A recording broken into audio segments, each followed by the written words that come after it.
जय श्री कृष्ण। राधे राधे। आज की कहानी है ठंडी रोटी। चलो कहानी सुनते हैं।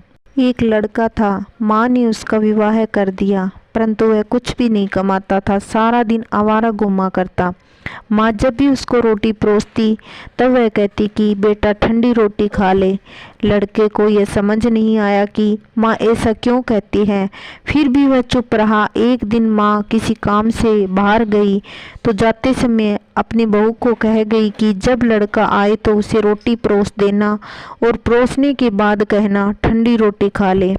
उसने अपने पति से वैसा ही कह दिया, ठंडी रोटी खा लो। यह सुनकर वह चिढ़ गया कि माँ तो कहती है, अब तुम भी कहना सीख गई। जब वह पत्नी से पूछा कि बता ये ठंडी रोटी कैसे हुई, रोटी भी गर्म है, दाल साग भी गर्म है, फिर तू ठंडी रोटी कैसे कहती है।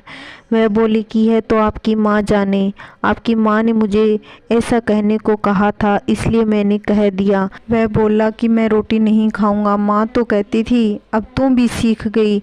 माँ घर आई तो बहू से पूछा कि बेटे ने खाना खाया। वह बोली उन्होंने खाना नहीं खाया। वो नाराज होकर चले गए। तो माँ ने अपने बेटे से पूछा खाना क्यों नहीं खाया, तो वह बोला कि माँ तू रोज़ कहती है ठंडी रोटी खा ले और मैं सह लेता, अब यह भी कहना सीख गई। रोटी तो गर्म होती है, तू ही बता कि रोटी ठंडी कैसे हुई। माँ ने पूछा कि ठंडी रोटी किसको कहते हैं। वह बोला कि सुबह की बनाई हुई रोटी शाम को ठंडी होती है, शाम को रोटी बनाई हुई सुबह तक ठंडी होती है। तो माँ बोली बासी रोटी ठंडी, ताज़ी रोटी गर्म।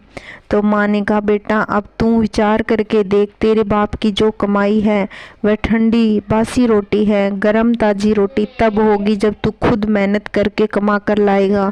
लड़का माँ की बात समझ गया और बोला माँ अब मैं खुद कमा कर लाऊंगा और गर्म रोटी खाऊंगा। जब तक खुद मेहनत करके कमा कर नहीं खाओगे तो शादी नहीं करनी चाहिए, अपने परिवार का पालन पोषण खुद मेहनत करके करना चाहिए।